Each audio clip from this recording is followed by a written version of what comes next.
Hello everyone, this video is about introductions. There are 5 parts to the introduction that we need to know about. The first thing is a greeting, the second thing is a hook, then we have the topic, reason, and overview.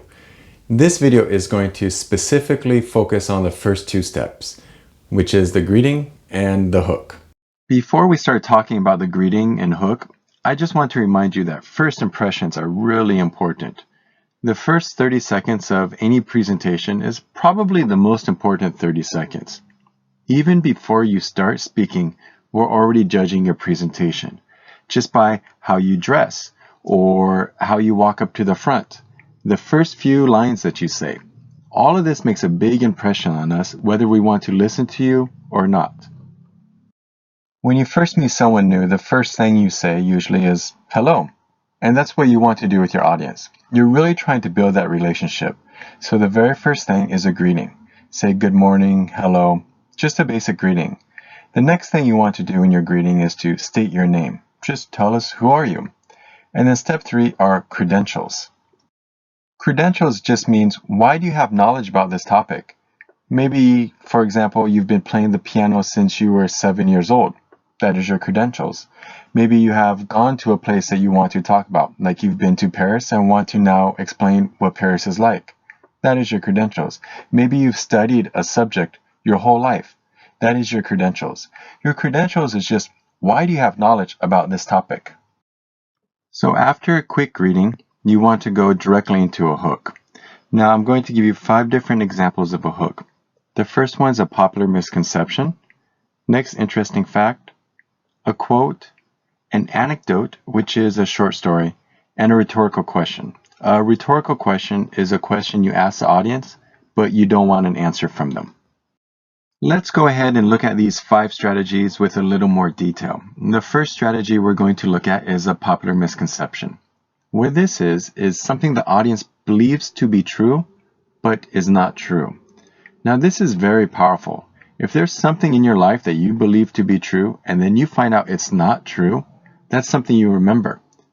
Let me give you an example. This is a true story from my life.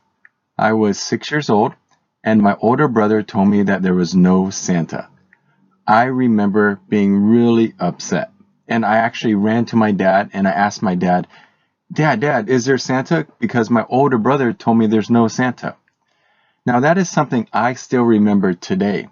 Many years later, because in my mind, I believe there was Santa, and then my brother broke that misconception for me. The second strategy is using an interesting or shocking fact.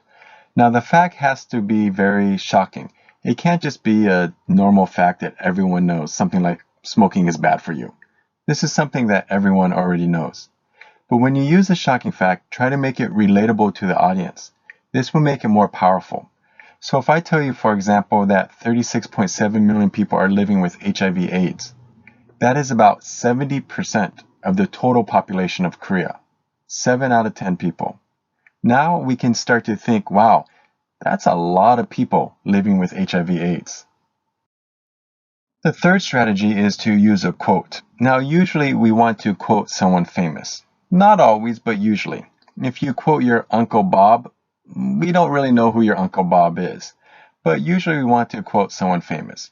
It should also be interesting, topical, and thought-provoking. Not just any quote, but a quote that makes us think and think about your topic. The fourth strategy, and one I think is really good, is using an anecdote. People love stories. We love personal stories. So it can be a story about yourself or about a famous person, but any really interesting story about the topic is good. The fifth and final strategy is using a rhetorical question. A rhetorical question again means you do not want an answer from the audience. You don't want the audience just to shout out a bunch of answers. That makes it really crazy. What you want to do is you want to ask a question to the audience that makes them think. Something that makes them think about the topic you're presenting. So simple questions like, do you like summer? Might not be the best type of question, but maybe a question that can relate to your audience. So, have you ever wondered where you can go and have an awesome date in the middle of the hot summer?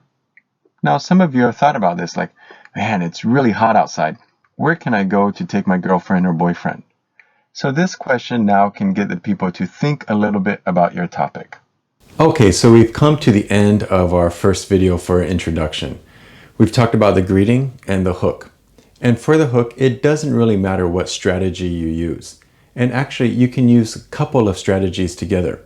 So if you want to talk about a popular misconception and then finish that with an interesting fact, that can work too. It really doesn't matter what you do as long as you get the attention of the audience.